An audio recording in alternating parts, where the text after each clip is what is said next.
Assalamualaikum students, welcome to the online classes of computer science from Government Degree College for Women चौगावन। आज हमारा week 6 का agenda होगा database design process. Database design process का जो possible question है वो ये है कि briefly explain the database design process with the example of a diagram. So first of all हम देखेंगे कि डेटाबेस डिज़ाइन प्रोसेस होता क्या है। डेटाबेस डिज़ाइन प्रोसेस का जो मेन ऑब्जेक्टिव है वो ये है कि हम कंसेप्चुअल डाटा यानी कि ईआर डायग्राम्स की फॉर्म में जो हमारा डाटा है, कंसेप्चुअल डिज़ाइन हैं, उन्हें हम इम्प्लीमेंटेशन फेज की तरफ लेके जाएं, यानी उन्हें हम डेटाबेस मैनेजमेंट सिस्टम के अंदर इम्प्लीमेंट करें फिजिकल लेवल पे। जो मेन फेजेस हैं डेटाबेस डिज़ाइन प्रोसेस के वो हैं planning, analysis, design and implementation. तो सबसे पहले जो हम फेज देखेंगे वो है प्लानिंग। प्लानिंग फेज में यूजर अपनी रिक्वायरमेंट्स देता है, यानी यूजर रिक्वेस्ट करता है किसी सिस्टम के लिए और अपनी रिक्वायरमेंट्स और जितने भी कंस्ट्रेंट्स हैं वो एक्सप्लेन करता है, और उसके अगेंस्ट हम ये चेक करते हैं कि क्या हमारे पास रिसोर्सेज अवेलेबल हैं उस पर्टिकुलर सिस्टम को डेवलप करने के लिए या नहीं। इसमें हम ये भी डिसाइड करते हैं कि कितना टाइम रिक्वायर्ड है इस सिस्टम को डेवलप करने के लिए, कंप्लीट करने के लिए। नेक्स्ट फेज है एनालिसिस फेज। एनालिसिस फेज भी काफ़ी इम्पोर्टेंट है, और इस फेज में हम एग्जिस्टिंग जो सिस्टम मौजूद हैं, जिस तरह का सिस्टम हमने बनाना है उस तरह के सिस्टम जो मार्केट में मौजूद हैं उन्हें हम एनालाइज करते हैं, उन्हें स्टडी करते हैं, और हम ये देखते हैं कि एग्जिस्टिंग सिस्टम में किस किस्म की इम्प्रूवमेंट्स आ सकती हैं। यूज़र रिक्वायरमेंट्स और यूज़र की एक्सपेक्टेशंस को हम एनालाइज करते हैं। नेक्स्ट हमारे पास जो फेज है वो काफ़ी इम्पोर्टेंट है और उसका नाम है database design phase. Database design phase में दो तरह के डिज़ाइंस को हम इम्प्लीमेंट करने की कोशिश करते हैं। एक है लॉजिकल डेटाबेस डिज़ाइन और दूसरा है physical database design. Logical database design में कंसेप्चुअल डाटा मॉडल बनता है, फॉर एग्जांपल जैसे कि ईआर डायग्राम्स, और उसमें कंसेप्चुअल जो डाटा मॉडल है या जो लॉजिकल डाटा मॉडल है उसे हम डाटाबेस स्ट्रक्चर में कन्वर्ट करते हैं लॉजिकल डेटाबेस डिज़ाइन में। और अगर कोई रिलेशनल डेटाबेस मैनेजमेंट सिस्टम हो तो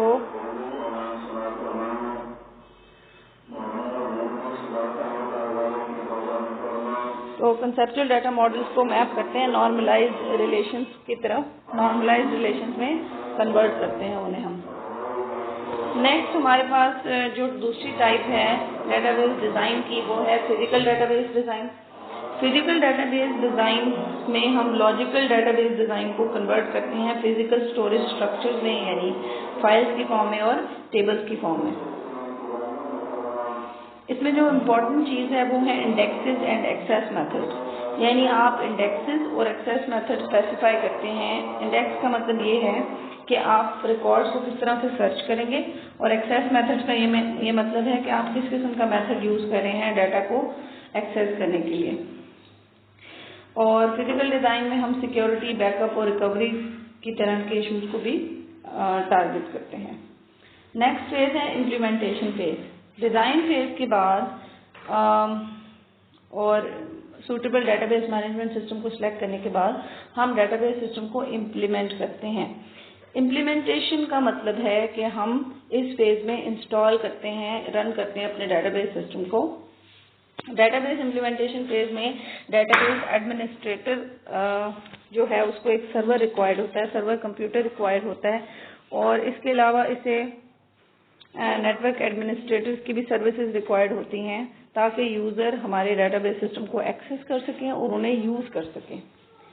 नेक्स्ट हमारे पास जो टॉपिक है वो है conceptual data model and logical database model. और क्वेश्चन इस तरह से आ सकता है, what is conceptual data model, explain logical database design in detail.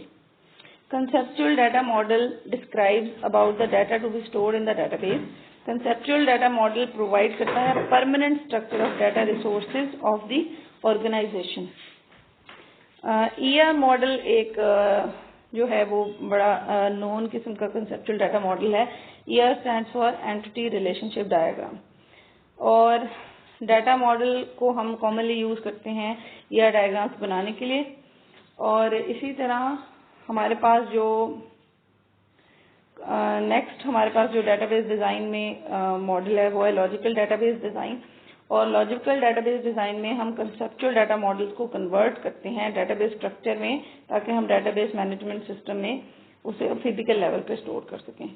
अगर कोई रिलेशनल डेटाबेस मैनेजमेंट सिस्टम हो तो कंसेप्चुअल डाटा मॉडल्स को हम मैप करते हैं नॉर्मलाइज्ड रिलेशन, यानी आपने जो रिलेशंस बना लिए हैं अगर उनमें कोई अनोमलीज हैं या कोई कंस्ट्रेंट्स हैं या इंटेग्रिटी प्रॉब्लम्स हैं, अपडेट प्रॉब्लम्स हैं, डिलीट अनोमलीज हैं, इस तरह के इश्यूज को आप टारगेट करके उसे नॉर्मलाइज फॉर्म में लेकर आते हैं। तो जो लॉजिकल डेटाबेस डिजाइन में जो सबसे पहला स्टेप है वो ये है कि आप एंटिटीज को रिप्रेजेंट करते हैं। ईआर डायग्राम में जितनी भी एंटिटीज हैं उन्हें हम रिलेशंस की फॉर्म में शो करते हैं और जो एंटिटी का नेम होता है वो रिलेशन का नेम बन जाता है। इसी तरह जो आइडेंटिफायर आपने यूज किया होता है एंटिटी में वो बन जाती है प्राइमरी की ऑफ द रिलेशनशिप, और बाकी जितने भी एट्रीब्यूट्स होते हैं वो नॉन के एट्रीब्यूट्स बन जाते हैं रिलेशन के। नेक्स्ट स्टेप है रिलेशनशिप्स को शो करना। हर रिलेशनशिप जो ईआर डायग्राम है में होता है उसे हम रिलेशनल मॉडल में भी शो करते हैं। दो तरह से हम रिलेशनशिप को शो कर सकते हैं। पहले तो तरीका ये है कि आप फर्स्ट रिलेशन या टेबल के अंदर जो प्राइमरी की है उसे दूसरे रिलेशन की प्राइमरी की फॉरेन की बना दें, और दूसरा केस ये है कि आप उस रिलेशनशिप का एक अलग से रिलेशन बना दें, एक अलग से टेबल बना दें। नेक्स्ट जो थर्ड स्टेप है लॉजिकल डेटाबेस डिजाइन में वो ये है कि रिलेशंस को मर्ज करना है, यानी आपने कुछ रिडंडेंट रिलेशंस होते हैं हमारे पास ईआर डायग्राम्स के अंदर या लॉजिकल मॉडल के अंदर, उन रिडंडेंट रिलेशंस को आप आपस में मर्ज करते हैं और वो फिर एक ही एंटिटी को शो कर देते हैं। जैसे आप ये इसको व्यू इंटीग्रेशन भी कहते हैं। फॉर एग्जांपल आपने एम्प्लॉय 1 और एम्प्लॉय 2 का आप देख रहे हैं रिलेशन, तो इन्हें जब हम मर्ज करेंगे तो एक एम्प्लॉय का ही टेबल बन जाएगा जिसमें जितने भी रिडंडेंट एट्रीब्यूट्स थे उन्हें सिर्फ एक दफा लिखेंगे, बार बार नहीं लिखेंगे। नेक्स्ट हमारे पास स्टेप है नॉर्मलाइज द रिलेशंस जो भी स्टेप 1 और 2 में आपने क्रिएट किए हैं उनमें कुछ अननेसेसरी रिडंडेंसीज हैं, यानी कि कुछ रिडंडेंसी का मतलब है कि रेप्लिकेटेड डाटा है, एक्स्ट्रा डाटा पड़ा हुआ है। उन रिलेशंस को हमने नॉर्मलाइज फॉर्म में लेकर आना है और उनके अंदर जितने भी अपडेट अनोमलीज हैं, एरर्स हैं, उन्हें नॉर्मलाइज करना है। नॉर्मलाइजेशन एक ऐसा प्रोसेस है जिसमें हम कम्प्लेक्स डाटा स्ट्रक्चर्स को सिंपल और स्टेबल डाटा स्ट्रक्चर्स में कन्वर्ट करते हैं। नेक्स्ट हमारे पास जो नॉर्मलाइज रिलेशंस के बाद हमारे पास जो नेक्स्ट स्टेप है, जो नेक्स्ट टॉपिक है वो है physical database design and components of physical database design. Question इस तरह से आ सकता है, what is physical database design, explain the major inputs to physical database design, what components when combined produce the physical database design, discuss the main components of physical database design, discuss the main components of physical database design। Physical database design होता क्या है, ये last step है database design process का। Physical database design को ये कह सकते हैं कि हम लॉजिकल डाटा मॉडल को एक्चुअल डेटाबेस स्ट्रक्चर्स यानी फाइल, स्टोरेज प्रोसीजर्स या इंडेक्सेस वगैरह में कन्वर्ट करें। जो main inputs physical database design को आप देते हैं उनमें सबसे पहले है लॉजिकल डेटाबेस स्ट्रक्चर, यानी आप इटसेल्फ जो लॉजिकल डाटा मॉडल है या कंसेप्चुअल डाटा मॉडल है वो एज अ इनपुट देते हैं ताकि उसे फिजिकल डेटाबेस डिजाइन या फाइल्स की फॉर्म में कन्वर्ट किया जा सके। नेक्स्ट आप यूजर प्रोसेसिंग रिक्वायरमेंट्स देते हैं, यानी यूजर की रिक्वायरमेंट्स है यूजर कितने साइज का डाटा इनपुट देगा या फ्रीक्वेंसी ऑफ यूज, यानी कितना ज्यादा यूजर यूज करेगा डाटा को, बार बार एक्सेस करेगा, और रिस्पांस टाइम वो कितना चाहता है, सिक्योरिटी, बैकअप, रिकवरी जैसे इश्यूज के बारे में आप बताते हैं। और जो थर्ड इनपुट देंगे वो characteristics of database management system, यानी आप डेटाबेस मैनेजमेंट सिस्टम के बारे में भी, उसकी फीचर्स के बारे में भी आप बताते हैं फिजिकल डेटाबेस डिजाइन में। नेक्स्ट हमारे पास जो टॉपिक है वो है components of physical database design. सबसे पहला कंपोनेंट तो डाटा वॉल्यूम और इसका यूजेज है। डाटा वॉल्यूम का ये मतलब है कि कितना डाटा आपने फिजिकली स्टोर करना है, और उसी की बेस पर आप डिसाइड करते हैं कि फिजिकल स्टोरेज डिवाइसेस कौन कौन से यूज होंगे। और उनकी कॉस्ट क्या होगी, वो कितने एक्सपेंसिव होंगे। नेक्स्ट आप यूजेज के बारे में बताते हैं कि यूजर कितना ज्यादा फ्रीक्वेंसी से कितना ज्यादा डाटा को बार बार एक्सेस करेगा, उसके अकॉर्डिंग ही आप फाइल ऑर्गेनाइजेशन और एक्सेस मेथड्स डिसाइड करते हैं ताकि डाटा को इजीली बार बार एक्सेस कर सकें। किस तरह के डाटा डिस्ट्रीब्यूशन स्ट्रेटजीज यूज होंगी। डाटाबेस डिस्ट्रीब्यूशन स्ट्रेटजी एक नेक्स्ट कंपोनेंट है और ये काफी इंपॉर्टेंट है कि डाटा को किस तरह से डिस्ट्रीब्यूट करेंगे ताकि यूजर्स इजीली उसे एक्सेस कर सकें। जितना डाटा किसी यूजर के करीब होगा उतना जल्दी, उतना इजीली, उतना प्रॉम्प्टली वो उसे एक्सेस करेगा।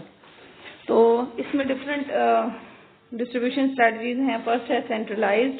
सेंट्रलाइज का ये मतलब है कि आप एक सिंगल लोकेशन पे, एक सिंगल साइट पे डाटा को रख देते हैं और उसके बाद वहीं उस सेंट्रल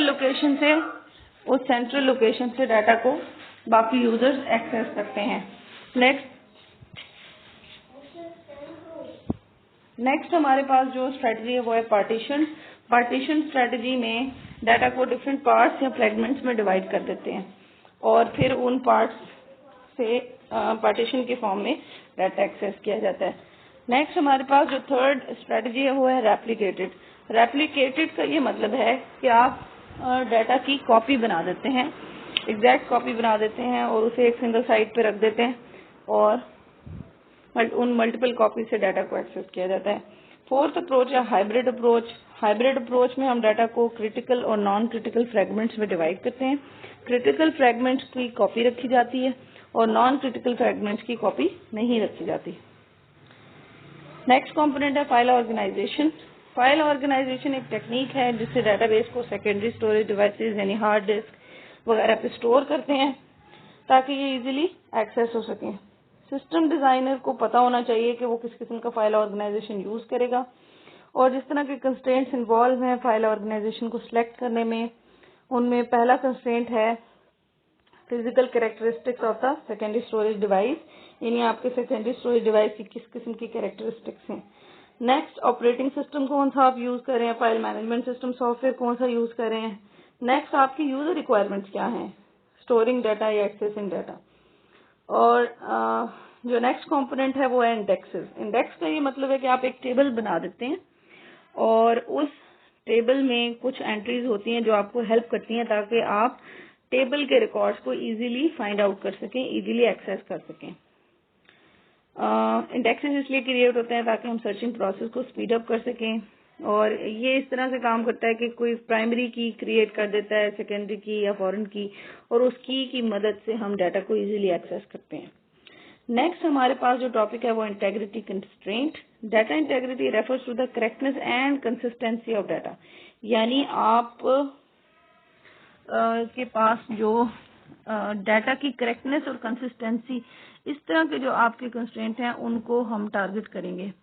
और डाटा प्रोटेक्शन और सिक्योरिटी भी इन्वॉल्व है। सिक्योरिटी का मतलब है कि आप डाटा को सिक्योर करें अनऑथराइज्ड ऑपरेशन से, यानी कोई अननोन ऑपरेशन से परफॉर्म ना हो आपके डाटा पे। डाटा इंटेग्रिटी का मतलब है कि आपकी डाटा की क्वालिटी मेंटेन हो रही है। और इंटेग्रिटी कंस्ट्रेंट्स हम यूज कर सकते हैं। डिफरेंट कंस्ट्रेंट्स का मतलब है कि आप कुछ कंडीशंस अप्लाई करें अपने डाटा पे और उन कंडीशंस के थ्रू ही डाटा एंटर होगा, सेव होगा और आपको डाटा क्वालिटी अचीव करेंगे आप। डाटा इंटेग्रिटी कंस्ट्रेंट्स कुछ रूल्स होते हैं जो डाटाबेस के ऊपर लगाए जाते हैं ताकि करेक्ट डाटा एंटर हो डाटाबेस के अंदर। नेक्स्ट हमारे पास क्वेश्चन है discuss basic data distribution strategies. अब हम ऑलरेडी ये स्ट्रेटजीज पढ़ चुके हैं, सेंट्रलाइज्ड, पार्टीशन, रेप्लिकेटेड और हाइब्रिड। और इसमें जो एक चीज डिस्कस हुई है वो है सेंट्रलाइज के ड्रॉबैक्स यानी डिसएडवांटेजेस डिस्कस हुए हैं, बाकी चीजें सेम है। डिसएडवांटेजेस जो सेंट्रलाइज के हैं उसमें ये है कि डाटा रेडली अवेलेबल नहीं है, क्योंकि आपने एक सेंट्रल लोकेशन पर डाटा को रख दिया है और वो लोकेशन जिस यूजर के करीब होगी बस उसे ही डाटा इजीली अवेलेबल होगा, जो यूजर्स दूर होंगे उन्हें अवेलेबल नहीं होगा। डाटा कम्युनिकेशन कॉस्ट बहुत ज्यादा है, बहुत ज्यादा हाई है, और अगर आपका सेंट्रल सिस्टम या सेंट्रल साइट आपकी फेल हो जाती है तो डाटा किसी को भी अवेलेबल नहीं होगा। नेक्स्ट हमारे पास है फाइल ऑर्गेनाइजेशन। फाइल ऑर्गेनाइजेशन में ये है कि आप वो टेक्निक्स आप किस तरह की यूज कर रहे हैं डाटा को स्टोर करने के लिए सेकेंडरी डिवाइसेस पे। ताकि आप डाटा को इजीली रिट्रीव कर सकें। कुछ जो हमारे सिस्टम डिजाइनर्स को जो कंस्ट्रेंट्स देखने पड़ते हैं ताकि वो बेहतर फाइल ऑर्गेनाइजेशन को टेक्निक को पिक कर सके, उनमें पहली है कि physical characteristics of the secondary storage device, यानी आपके सेकेंडरी स्टोरेज डिवाइस फिजिकली कैसा है। नेक्स्ट आप अवेलेबल ऑपरेटिंग सिस्टम और फाइल मैनेजमेंट सिस्टम को देखते हैं और यूजर रिक्वायरमेंट्स को। जो क्राइटेरिया आप यूज करेंगे करेक्ट फाइल ऑर्गेनाइजेशन को पिक करने के लिए, उनमें पहला जो क्राइटेरिया की जो पहली कंडीशन है वो है कि डाटा को जल्दी यानी फास्ट एक्सेस हो डाटा की। Next efficient use of storage space, यानी स्टोरेज स्पेस एफिशिएंटली यूज हो यानी मिनिमम यूज हो। ठीक है। नेक्स्ट है कि फेलियर और डाटा लॉस से आपने प्रोटेक्ट करना है अपने सिस्टम को। उसके बाद है कि मिनिमाइज नीड फॉर रीऑर्गेनाइजेशन, यानी बार बार डाटा को रीऑर्गेनाइज करने की जरूरत ना पड़े। एकोमोडेटिंग ग्रोथ, यानी ग्रोथ का ये मतलब है कि आप इन फ्यूचर आपके यूजर्स बढ़ जाते हैं या आपका डाटा बढ़ जाता है, तो इस तरह की ग्रोथ को भी आपकी फाइल ऑर्गेनाइजेशन उसको एकोमोडेट करे, सपोर्ट करे। और बिल्कुल लास्ट जो क्राइटेरिया वो है सिक्योरिटी फ्रॉम अनऑथराइज्ड यूज, यानी जो अनऑथराइज्ड यूजर्स हैं जो सिस्टम को नुकसान पहुंचाना चाह रहे हैं, उनसे भी सिक्योर करना है आपने अपने सिस्टम को। ठीक है। लास्ट टॉपिक है implementation. Discuss the implementation phase of database development process. आपने इम्प्लीमेंटेशन फेज हम पहले भी देख चुके हैं कि आप डेटाबेस डिजाइन प्रोसेस से जो भी आप चीजें, अब आप एक्चुअली अपने डेटाबेस मैनेजमेंट सिस्टम को इंस्टॉल करें और रन करें और यूजर्स को उसकी एक्सेस दे रहे हैं। उसमें जो मेन पर्सन इन्वॉल्व है वो है डेटाबेस एडमिनिस्ट्रेटर। डेटाबेस एडमिनिस्ट्रेटर को सर्वर कंप्यूटर रिक्वायर्ड होता है, इसी तरह उसे नेटवर्क एडमिनिस्ट्रेटर की हेल्प चाहिए होती है और कुछ परमिशंस वो ऑथराइज यूजर्स को देता है, यानी एक्चुअली वो इंस्टॉल करे आपके सिस्टम को। हमारे पास जो डिस्ट्रीब्यूटेड कंप्यूटिंग एनवायरनमेंट की जो एग्जांपल है पाकिस्तान में वो है नादरा। यानी नादरा में आपके पास डिस्ट्रीब्यूटेड यानी डिफरेंट लोकेशंस पे डेटाबेस सर्वर्स पड़े हुए हैं और यूजर्स वहां से डेटाबेस को एक्सेस करें। आज हमारा चैप्टर नंबर 3 एंड हो गया और इंशाल्लाह हम नेक्स्ट अपने लेक्चर में चैप्टर नंबर 4 को कवर करेंगे। Thank you. Allah Hafiz.